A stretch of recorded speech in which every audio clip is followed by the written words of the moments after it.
Good afternoon, good evening everyone, and my name is Alison Clark, and I'm here with my co-founders of wanttoloearn.com, Rick Brandley, Trevor Randall, Colin Bollinger, and Bradley Shook. Before I begin, I'd really like to thank CSUMB and Iied for the opportunity to be here today. It's been an absolutely amazing weekend and we have learned so much, so thank you very, very much. Well, wanttoloearn.com, what do we do? Very good question. So we connect people who want to learn with people who want to teach, and underpinning that are three key value propositions. Firstly, we connect people to teachers, both locally and globally, and also we connect them to elite professionals, which they might otherwise not be able to access. Secondly, we connect people who want to share a skill and teach others, locally and globally. So it could be a professional teacher, or it could be a local college student who just wants to earn some extra cash. And thirdly, we help professional teachers actually run their business. So we provide them with business and marketing tools, and we also help them create a community online with their students. So what's the problem that we're actually trying to solve? Well, very interestingly, we don't think it's a problem, we think it's an opportunity. So a sizable market already exists. In fact, in the US, the private tutoring industry is already at $15 billion.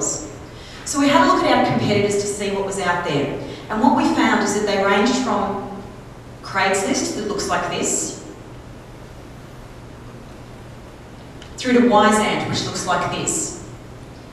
What we really found was that none of our competitors provided a highly engaging, highly compelling experience and a sense of community with the students and the teachers. So that's why we developed wanttoloearn.com. So wanttoloearn.com, you might want to say, get a guitar lesson locally around the corner. Or you might want to have a global lesson, so you might want to learn Japanese from a native speaker who lives in Japan. Or maybe you want that once-in-a-lifetime lesson from an elite, world-renowned conductor through a high-fidelity video system.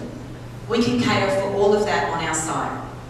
Now, yes, I'm Australian, that's why I'm local here. We've got a picture of my beloved Opera House. But given we're in Monterey Bay, my IP address would actually show a picture of Monterey Bay under that local sign. So how do I go through this? Well, I want to learn guitar, so I type guitar up here in this site. I then get taken through to a listing of guitar teachers in my local area. Could be global, could be elite, but we're going local. Say I want to learn classical guitar. I like the look of Bob here. So Bob's in Monterey, he looks highly qualified, he's got 12 endorsements. So let's have a look further at Bob. So we go through to our Teacher Close-Up tool. Under Teacher Close-Up, we can see some amazing information about Bob that helps us work out whether we'd like to be taught by him. We can see his price through the dollar tab. We can see his ranking. We can see reviews and endorsements. We can also listen to him play and watch him play if we like. But very importantly, we can book a lesson right here, right now, online, straight through. We've also got the student version of this as well, which we call Student Learning Portrait, not Student Portrait, Learning Portrait. So now Matt here, he's been learning for a while. So he's got 2,137 knowledge points, and he's got a status of Smarty Pants. If he learns some more and gets some extra knowledge points, he might get upgraded to a status of, say, a Brainiac, or the ultimate status of the Valedictorian. He talks about himself, what he's learned so far, how good his teachers are, and he can share all of that information if he likes on Twitter, Facebook and so forth. And he's also got some learning badges because he's been here for a while. And in fact, he's also posting some videos so his friends can keep track of how he's learning. So let's look about money. Okay, we think we can get money three ways. Firstly, through commissions, so taking a cut of the actual lesson fee. In fact, Ant take 40% of the lesson fee. We think 30% is more realistic, and in fact we think to provide an incentive for people to book and pay through the site, what we do is we reduce that commission to say 10% if they book more than 10 lessons a month online. And we also have some other innovative ways that we've thought through in order to encourage both students and teachers to book and pay through the site instead of directly. We also think we can get some revenue through advertising and also upsell, so selling additional services. So say a priority, a premium user page, profile page if you like, or even other things such as a calendar tool or an email marketing tool for those particular businesses. We've also got some raving fans. We surveyed over about 100 people. 94% of students would use the site, 96% of teachers, and 72% said they'd actually pay for it. So, and we've got quite a number of fans on Facebook as well. And a very quick thank you to all of those who gave us feedback and helped us. Cheers.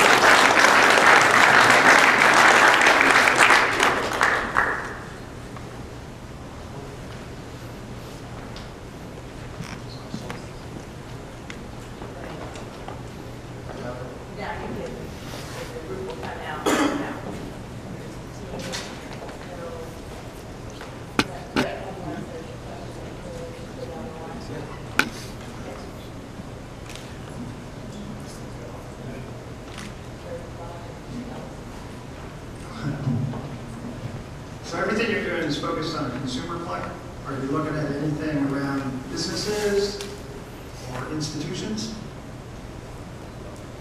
We've actually had some ideas to create partnerships with local elementary schools. We're going to implement the site in probably locally Monterey to begin with, and through some elementary schools and CSUMB and local high schools, and hopefully be able to give some jobs to young grad students at CSUMB, to tutor some younger elementary schools, and hopefully expand that in the future. So yeah, the first few places we're thinking about targeting, we're going to try to go to the stores where people actually buy things that they would like to learn how to use. For example, like stores like Guitar Center, people buy instruments and then they need to learn how to use those instruments. Stores like Sports Related, Big Buy, they sell sporting goods, and people need to learn how to use those sporting goods. And of course, like gyms have things like personal trainers that are always looking for work. So by targeting people like that teach instruments, teach physical fitness, and things like that, we think that we can already penetrate the market. So I have two questions for you. I think you're in a very hot space right now. I think you picked one that's really a market darling. So the question I would have for you is related to customer acquisition costs. So when you look at the number of people who come to your site, what percentage do you think are actually going to pay? And number two, what do you think the lifetime value of the customer is? Well, I mean, every customer is going to be different, and it depends what type of customer they are, whether they're a teacher or a user. But another thing, we want to utilize the social media aspect of it. That way we just have a lot of eyeballs, constant traffic, and we have a lot of knowledge about our site. We're going to make a lot of our money through the commissions from the teachers. Like I said, YZN charges 40% of the commissions from the teachers. And that's like kind of a ridiculous number, we think. So we're going to already start out by charging less than that, and that should already like maybe take some of the YZN's market away from them. And just things like that. So honestly, we have some rough estimates of costs that a lot of the coaches have been very nice enough to help us with. We haven't done enough research to probably answer that sufficiently, to be honest. But like my colleague said, we have an idea of some procedures that we want to approach. Could you just share with us what the idea is? Well, for one, I think one of the biggest concerns would be students and tutors paying each other outside of the site, and that is a very big concern for, I'm sure, some other judges. We've an idea that not allowing students to rate their tutors unless they pay through the site is a big benefit, because they can't, as a tutor, you can't increase your sales unless your ratings are increased, which is a huge healing point for students themselves. one more quick note. Yeah, as far as people paying like not through the site, we're trying to target locally, but also globally as well. So when people go and have like virtual lessons on things, it'll be very difficult for them to pay outside the site. It'll be much more convenient. They just book right there, pay right there. It's one place where you can meet all your needs. I'm not sure if I mentioned this because my brain may have forgotten it in the presentation, but YZN are already earning tens of millions of dollars, and they've only been going since 2005, and they don't seem to have a problem with people going outside the site. People seem to love using that as their marketing tool, and are very happy with the convenience and security of having payment through that system. You stated in 2013 you have a $370,000 cost. Does that cost includes the development of the site? What's the cost breakdown? Yes, so that includes advertising, minimal advertising, and the construction. That was just a rough estimate that some of the judges here helped us and provided. Again, it isn't exact. We think we can get that down if we partner with a developer and a coder though. So built into that is about $200,000 for the site, and the rest would be marketing, sales, and just some other like customer service costs, for example, in year one. So a lot of that's going towards marketing, but $200,000 of that we think is building the site. And if we find a great coder, then through equity and so forth, we think we can bring that down. How much money are you looking to launch this? How much you need? The estimate was about $500,000 for the coding and everything else for the first year. What are you offering to the potential investor as a return? The potential investor, we have not figured that out. We haven't done the research yet. We're still in the conceptual phase.